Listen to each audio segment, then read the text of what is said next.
wasn't up yet. It when it hit, my brother and I were in bed. I sleep on the top bunk of bunk beds. Um, so when it hit, it woke us up. I remember not knowing what it was until afterwards. The only thing I can kind of remember about during the earthquake was when I thought back, sometimes I could feel my bed underneath me, and sometimes I couldn't. Because I had one of those old style bunk beds to where they had a bookcase on the back, and I was holding on. I remember holding on to the bookcase. Um, but like I said, it's like I don't know. They explain it as shock later, But when it's happening, I didn't know what it was. I was 10 years old. I'd never been to an earthquake before. What I was paying attention to was the noise, and it was hard to decipher what was what. The rumble sound, the sound of furniture falling. Because we had corner desk set, me and my brother, and then we had shelves on top of that. That stuff was all moving around and falling to the ground. Um, it was just I just remember it being so loud. I didn't know, can a 10-year-old think the end of the world? You know, I don't know. It was fearful to me that I can still remember that enough to where I can still remember that today. And did I learn anything? No, because now I live real close to San Andreas Fault. Over the years, I kept moving closer to that. But yeah, uh, it left an impression on me that when I look back and every time I feel the ground shake now, the anxiety level, and they talk about the big one still coming. Um, it I have anxiousness because of that, remembering what it was like during, and it was for a full minute, and it felt like forever. I remember when it stopped, I yelled down to him like, "Are you there?" Because and he said, "Yeah," and we still at that point didn't really understand what had happened because he's 2 years younger than I was. Um, but then after it stops and your wits, you start picking things up and you hear mom yelling, "We've had an earthquake," and that kind of thing. You know what it was. Then right after that happens, you're trying to maneuver through the house with everything that's everywhere. We had uh, clay lampshades out that hung on different levels that were out in the far front part of the house, and pieces of those lampshades ended up in a bathtub in the back of the house. So they had slammed each other, broken, shaken all the way down the hall, and ended up in a tub. That's how much the ground was shaken, and like I said, for a full minute, and which seemed like a lot longer than that. When we went outside, we had a neighbor that came down the street, was knocking on the door, um, and we went outside, and you could kind of smell gas. So it's like all the men in the neighborhood were going around turning off the gas in all the different houses, making sure um, they were doing that so we didn't have any explosions.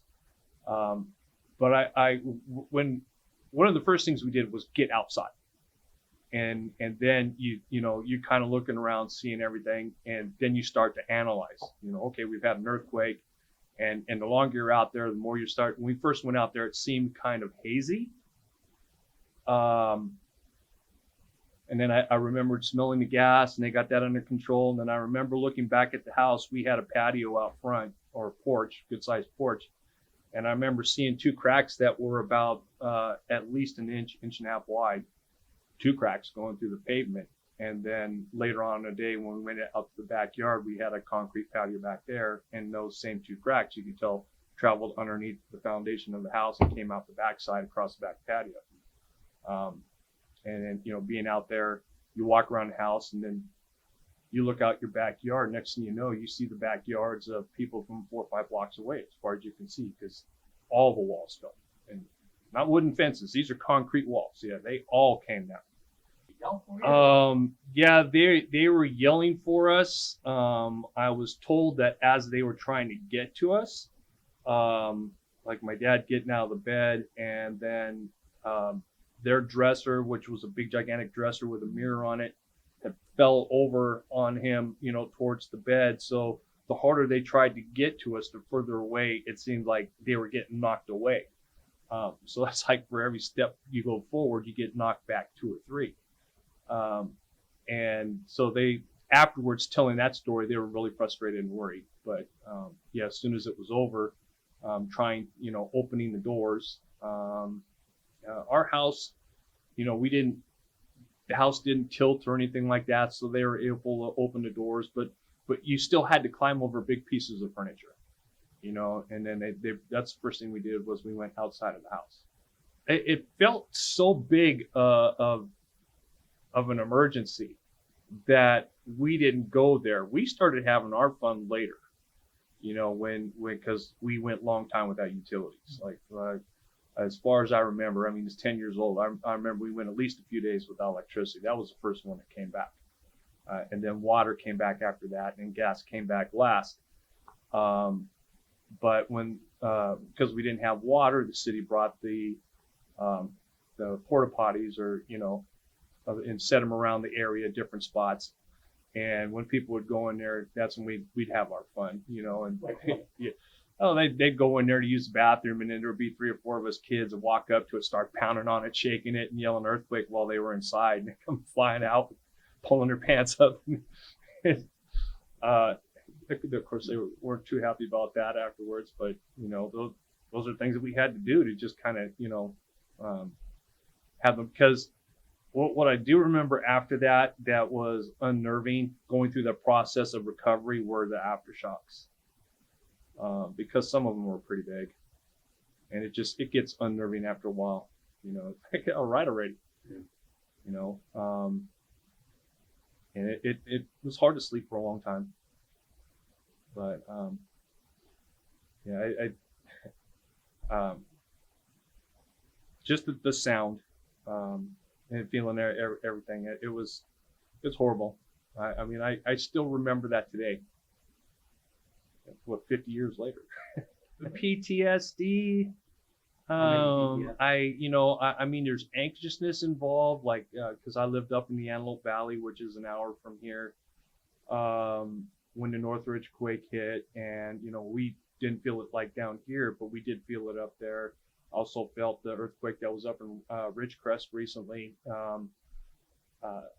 When I feel those, I get anxiousness, and it was during the day.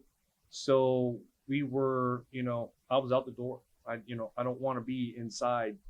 If I'm not shaking that bed, I want to be outside to where I can control my, surroundings.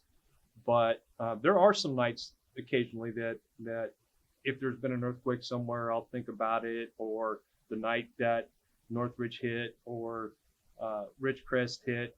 Going to sleep that night was very difficult, because that there's aftershocks, and I just don't.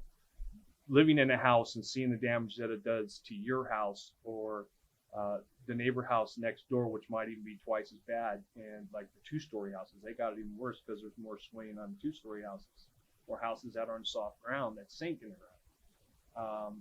Seeing all those things and knowing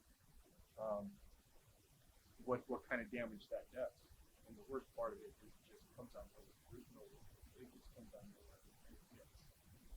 And over the years, when I hear people, earthquake proof, and during an earthquake, do this and do that. If you're in the center of one, you don't have time. That thought process doesn't even enter your head. It's kind of like an instinctive reaction that takes over, and if you gotta, hopefully it's not pitch black to where you can see things coming, and like objects falling or anything like that, to where you can move. But like I said, when you're in the center of a violent quake, not a rolling quake, but a violent quake like Sumo was, it was a rocking quake. Northridge was a rolling quake. and it only lasted 30 seconds. So there's a lot more that happens in that additional 30 seconds. I mean, for this area, how big of an area, all the way down into San Fernando. Well, we had damage to the house, like cracks in the walls, obviously that had to be fixed and repaired, and into the stucco outside, big cracks in the stucco. Um, so we had to have all that repaired and that house re-stuccoed and repainted, which was pretty much what everybody around had to do.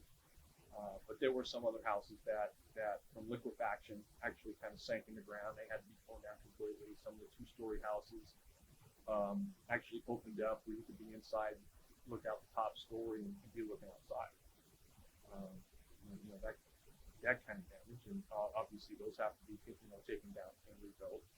Um, but I think I remember going to Boys Market. That was the first one that we were actually starting to grocery shop at, because everyone's were closed. Now, we went up to Alpha Beta for water. The construction side water trucks. My dad worked for a coffee company at the time, so he was able to get those old-fashioned, like 3.5-gallon thermos jugs that they used to, percolate coffee in. And that with some Sparkletts bottles, that's how you go up and get water that we drank or cooked with. And you had to boil it, obviously. And that went on for, at least a couple of weeks. When at first it was like, immediately after the earthquake, when people started coming out of their houses, everyone makes sure that everybody's gas was turned off. And then we all started kind of as a group started, like analyzing, each other's houses and looking at each other's houses and determine, okay, you can't use that, all of our utilities are out. Next door neighbor had a pool, obviously the toilets weren't going to flush. And I mean, these are, I'm sure I'm out of order in the way that these took place, but the neighbors were constantly there. We had barbecues together. The kids always got along, but before and after the earthquake.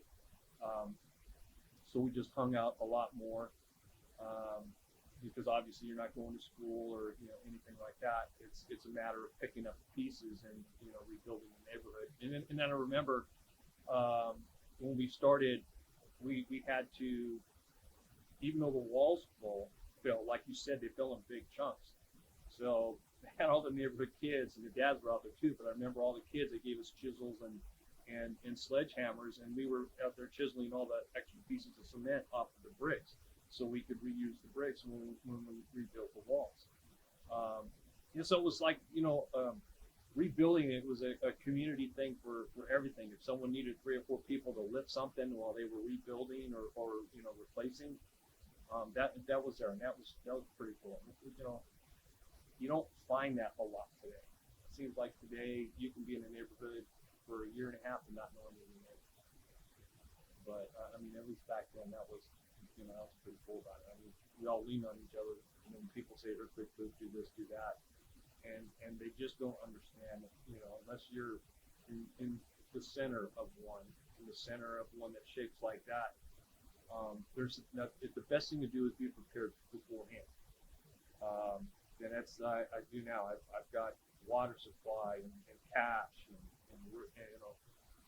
transistor radios, or battery operated radios, so you can pick up some signals and get information that way. Bandages, first aid kits, and all that, because I know, when they're talking about this big one, when it hits, need to be prepared, because we will be on our own for a few days, because according to what Stillmore was, and they're expecting a 7.5 to 8 pointer for a minute to 2 minutes. That's going to devastate everything. Everything's going to be not working down and out, and it's going to be it's going to take the neighborhood coming together and using each other to survive. And so that's why it's good to be prepared. I always keep my vehicles, I don't let the tank go down to empty. I always keep it, 3/4 full at least. So if I've got to go somewhere outside of the area to buy something, I've got the cash to go get it and then come back, or tell family or friends, or because I figure we're going to be very, digging out people from their homes when these hit. So that's the being in Somar made me realize what that shaking does and how it can damage things. And so I don't want to experience that again. But if I do, I think I'm pretty well prepared for that.